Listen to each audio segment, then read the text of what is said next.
Olá amigos e amigas fãs de Elvis Presley. Hoje eu trago o capítulo 9 do audiobook Elvis e Eu. E o capítulo hoje está mais ou menos como aquele programa de televisão Esquadrão da Moda. Elvis vai levar Priscila em uma boutique muito chique lá em Las Vegas e vai repaginar Priscila. Também vai pedir para fazer o cabelo, o make de Priscila. Priscila vai se transformar em outra mulher. E a amiga, tenho certeza que vai ficar suspirando porque gostaria de ser a namorada de Elvis, porque Elvis, sendo um cara sensível como era, via exatamente esse lado das mulheres que a gente vê, por exemplo, quando você observa uma vitrine de sapatos femininos e uma vitrine de sapatos masculinos. O mundo masculino, ele é bem mais xoxo, bem mais restrito, enquanto que o mundo feminino é muito mais amplo no que se diz respeito ao vestuário. Uma vitrine de sapatos femininos é ampla, colorida, diversa. De sapatos masculinos são aqueles modelos de sempre, porque o homem é sempre mais objetivo nesse sentido.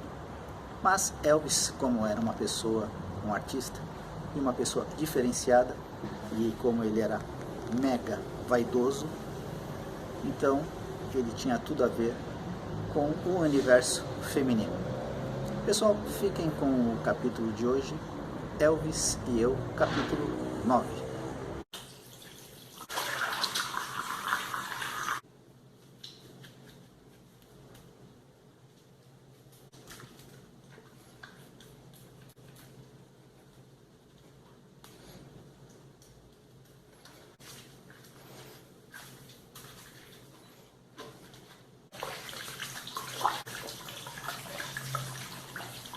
Elvis e Eu, capítulo 9. Quando acordei à tarde, olhei para Elvis e aconcheguei-me contra seu corpo, o máximo possível. Ele me enlaçou, apertando-me enquanto dormia. Contemplei suas sobrancelhas, as pestanas pretas e compridas, o nariz perfeito, a boca linda, de lábios cheios. Depois de algum tempo, eu estava dolorida de me manter na mesma posição, mas não me mexi, pois não queria despertá-lo. Pensei nas pílulas que Elvis tomara antes de dormir. Estava aturdida, mas pensei que Elvis devia saber o que era melhor para ele e decidi não me preocupar mais com isso. Ele deve ter sentido que eu o observava atentamente, porque de repente abriu os olhos e desatou a rir. O que está fazendo? Se não a conhecesse, diria que está tentando me lançar um encantamento. Não conseguia mais dormir, murmurei, embaraçada por ele ter me surpreendido a observá-lo. Acho que estou excitada demais. Sentando na cama, Elvis disse: Bem, garotinha, a primeira coisa de que preciso é de uma xícara de café puro. Aperte o número 4 no interfone e diga a Bill para encomendar o nosso desjejum. Ele sabe o que eu gosto e você informa o que quer. Diga a ele que deve estar aqui dentro de meia hora e para cuidar que o café esteja bem quente. Saindo da cama, ele ligou a televisão e foi para o banheiro. Um momento depois, ele enfiou a cabeça pela porta e acrescentou, sorrindo: Vista-se, pequena, quero exibi-la por aí. Era tudo o que eu precisava ouvir. Saltei da cama e corri para o meu banheiro. Enquanto me vestia, uma roupa informal de verão, podia ouvir música na sala. Entreabri a porta e fiquei surpresa ao constatar que todos os rapazes estavam ali, já vestidos, o desjejum posto na mesa de jantar. Terminei de escovar os cabelos e saí para a sala, onde todos me cumprimentaram com sorrisos afáveis. Elvis ainda não chegara e por isso ninguém começara a comer. Todos estavam quietos. Embora já passasse de 4 horas da tarde, parecia que ainda era de manhã bem cedo. Cerca de 15 minutos depois, Elvis entrou na sala, vestindo um terno com colete. Compreendi que não havia nada em meu guarda-roupa que se ajustasse à sua elegância. Ele foi até o aparelho estereofônico e colocou seu último disco para tocar, dizendo que a gravação era recente e queria que eu ouvisse suas últimas canções. Só depois é que todos sentamos para comer. Era ótimo ouvir suas gravações antes de serem lançadas no mercado. Ele me perguntou o que eu achava de cada canção. Como eu sabia o que a juventude na Europa estava escutando, achei que meus comentários poderiam ser úteis. Ou, pelo menos, queria acreditar que fossem. Gosto muito de J. House Rock. Por que não grava mais canções assim? Não parecem tanto com o rock de seus discos anteriores. Elvis me lançou um olhar de aversão tão intensa que fiquei apavorada. Mas que droga! Explodiu ele. Não pedi sua opinião sobre o estilo em que devo cantar. Perguntei se gosta das canções e mais nada. Sim ou não. Já estou cheio das opiniões de amadores. Não preciso de mais uma. Ele levantou-se, foi para o seu quarto e bateu à porta. Tentando recuperar o controle, fiz um esforço para reprimir as lágrimas. Estava embaraçada e confusa. O que havia de errado no meu comentário? Como podia deixá-lo tão transtornado? Por sorte, os rapazes já haviam deixado a mesa e estavam ocupados com diversas tarefas na outra sala. Não sabia se algum deles ouvira a explosão de Elvis, mas não queria confrontá-los. Sabia que Elvis possuía um temperamento explosivo. Já o testemunhara antes na Alemanha, mas nunca descarregara em cima de mim. Lentamente, levantei-me, especulando para onde ir. A porta do quarto de Elvis ainda estava fechada. Embora partilhássemos o quarto, eu hesitava em entrar, com medo de que ele começasse a gritar comigo. Sem saber o que mais fazer, sentei ao lado dos discos e comecei a examiná-los, fingindo estar muito interessada. E logo ouvi a porta do quarto abrindo. Avistei Elvis parado ali. Ele fez um gesto para que eu me aproximasse. Relutante, larguei os discos e fui para o quarto, temendo o que ele ia dizer. Elvis fechou a porta, sentou-me na beira da cama e, para minha surpresa, começou a pedir desculpas. Desculpe, pequena. O que aconteceu antes não tinha realmente nada a ver com você. Acabei as gravações e ficaram ótimas em comparação com o que geralmente querem de mim para esses filmes. Ele falou mais sobre seu último filme, relatou a história, as canções, os diálogos, achando que era tudo uma porcaria. Eu começara a compreender alguma coisa de sua frustração e insatisfação. Lembrei nossas conversas na Alemanha. Elvis sentia orgulho dos filmes que fizera antes de ingressar no exército. Falara cheio de esperança sobre a perspectiva de fazer filmes com mais substância e menos canções. Cilla, daqui por diante, planejo manter separadas a carreira de cantor e a carreira de ator. Ele achava que era capaz de desempenhar papéis mais difíceis do que estavam lhe dando. A fim de se preparar, estudava determinados atores, aos quais admirava, como James Dean, em Assim Caminha a Humanidade, e Marlon Brando, em Sindicato de Ladrões e O Selvagem. Mas continuam a me oferecer apenas os mesmos musicais, Cilla, as mesmas histórias insípidas, e estão se tornando cada vez piores.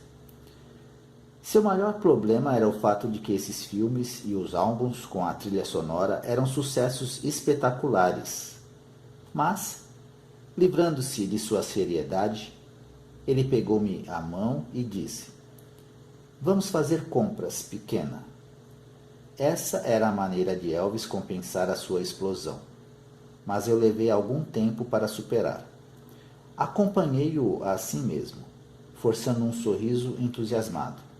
Estava começando a compreender como todos se comportavam de acordo com o ânimo de Elvis. Levando Ginny e Alan, embarcamos numa limusine à espera e andamos até que Elvis avistou uma boutique em que vestidos atraentes, de lantejoulas, rendas e babados, enfeitavam manequins na vitrine. Ele gritou para o motorista: Vamos parar aqui.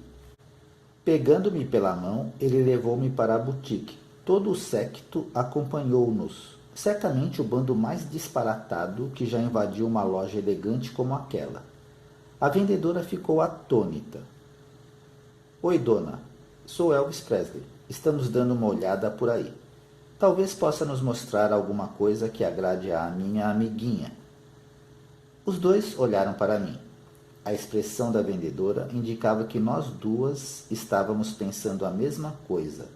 Aquelas roupas eram sofisticadas demais para uma garota como eu. Mas, quando deparava com alguma coisa de que gostava, Elvis não pensava em termos de idade.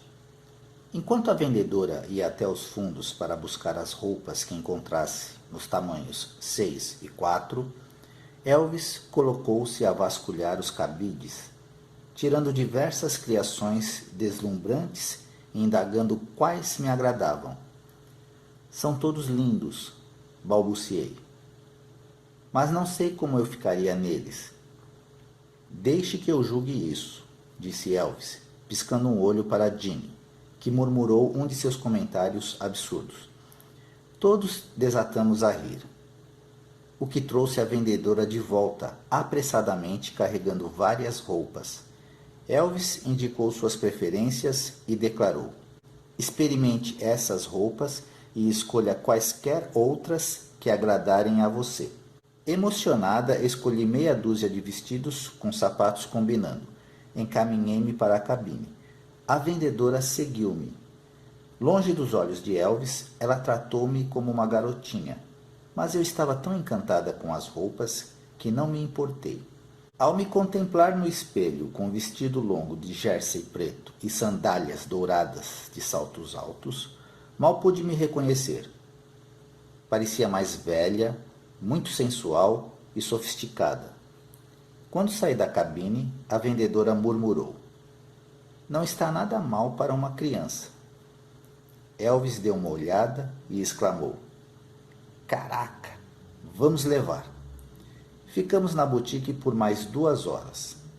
Elvis me comprou não apenas o vestido preto, mas também outro de cetim azul. Diversas roupas lindas de seda e chiffon, além de um lindo vestido de brocado azul claro, tudo acompanhado por bolsas e sapatos combinando. Quando saímos, deparamos com uma multidão formada lá fora. Elvis olhou para Alan, que desapareceu no mesmo instante. Depois, ele deu autógrafos a diversas pessoas e despediu-se. Ginny levou-nos pelos fundos da loja, onde Alan esperava com o carro, pronto para nos levar de volta ao hotel. Chegando à suíte, Elvis anunciou: Estou morrendo de fome. Joe, peça-me um filé, mas cuide para que seja feito como eu gosto. O que vai querer, Honey?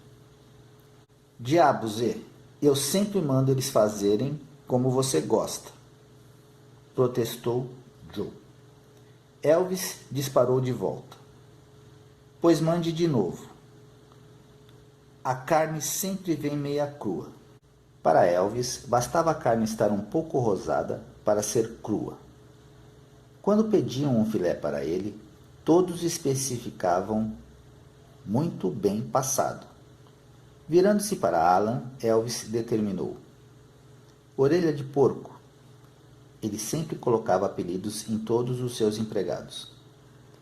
Faça reservas para o show de Red Skelton, à meia-noite. E veja se há alguém no hotel que possa pentear e maquilar Sila. Pentear e maquilar? Repeti. O que há de errado com os meus cabelos? Eram compridos e castanho escuros, penteados de um jeito informal. Mas além de sentir que ele não gostava do meu penteado, comecei a pensar agora que também não gostava de minha aparência.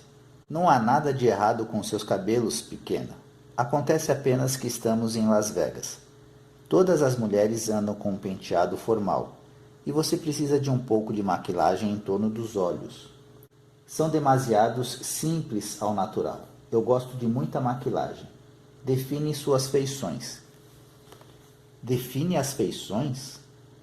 Na ocasião, fez muito sentido e Elvis sabia o que estava fazendo. Enquanto esperávamos o jantar, Elvis colocou um de seus discos na vitrola e sentou ao meu lado. Cantando alto, acompanhando sua própria voz no disco, naquele momento toda a minha paixão foi reavivada. Quando ele cantava sobre o amor perdido ou uma vida vivida em luto e dor, entregava os versos com tanta convicção que eu podia sentir a dor. Elvis era fã da música country muito antes que se tornasse popular e sempre ficou impressionado com a emoção crua nessas gravações. Depois do jantar, começamos a nos aprontar para a noitada. A pedido de Elvis, Armand, um cabeleireiro do hotel, veio à suíte e passou 2 horas ajeitando minha nova aparência. Ele puxou e torceu meus cabelos, fazendo uma mecha comprida cair pela frente do ombro esquerdo. Depois, aplicou tanta maquilagem que não dava para determinar se meus olhos eram pretos, azuis ou pretos e azuis. Era a aparência dos anos 60, só que mais extremada. Era assim que Elvis queria. Quando coloquei meu vestido novo de brocado, completou-se a transformação de uma garota inocente, de 17 anos, para uma sereia sofisticada. Eu parecia uma das dançarinas do Folies Bergère. Caraca, o que aconteceu com a pequena Sila? Disse Elvis ao me ver. Você está linda. Joe, dê um pulo até aqui. Veja o que descobri. Joe entrou, teve uma reação de surpresa e comentou. Não parece a garotinha que conhecemos na Alemanha usando um vestido de marinheira. Todos riram e partimos para assistir ao show da meia-noite de Red Skelton. Chegamos pouco depois que as luzes apagaram e o maître, usando uma lanterna, conduziu-nos à nossa mesa. Elvis sempre procurava chegar desapercebido, a fim de não desviar a atenção do artista que estivesse fazendo o espetáculo.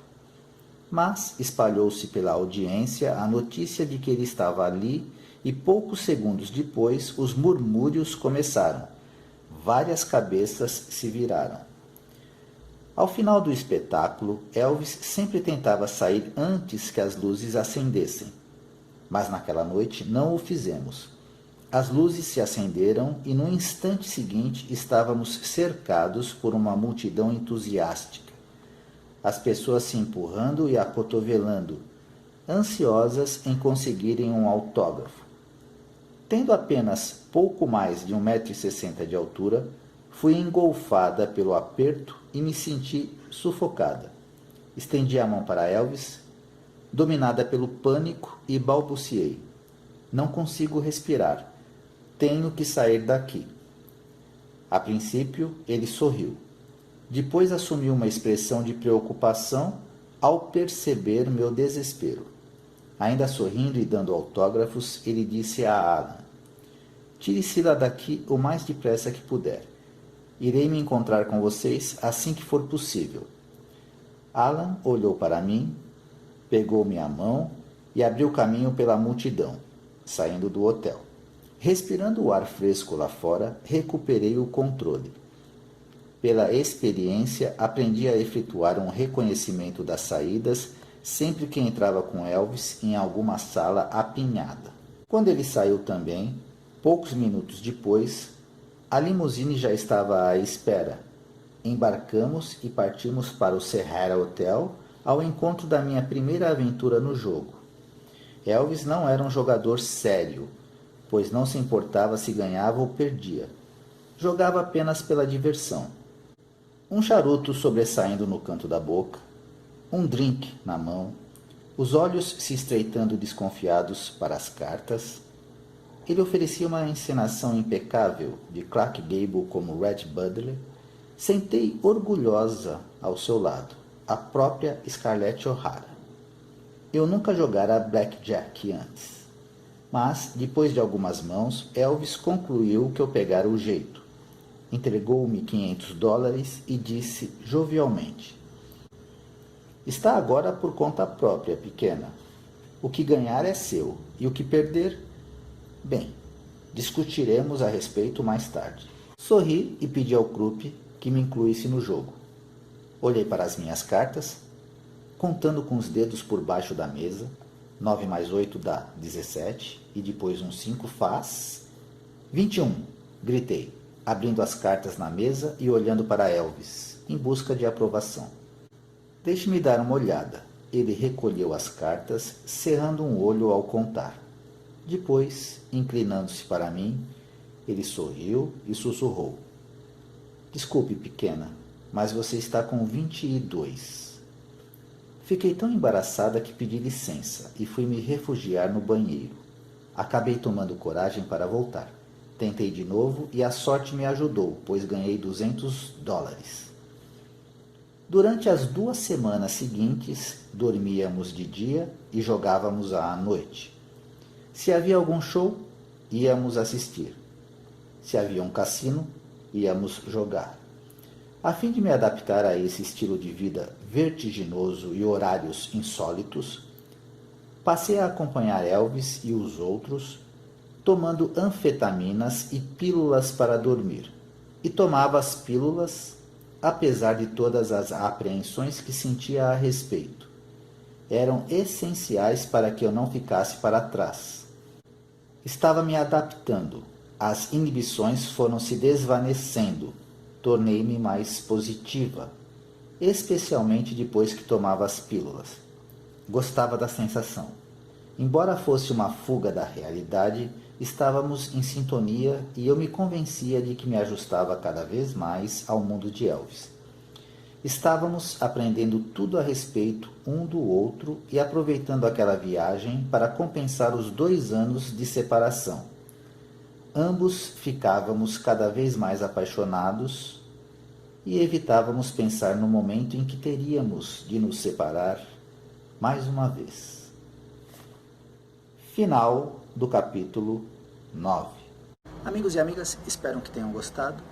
Eu volto com o capítulo 10. Elvis Forever.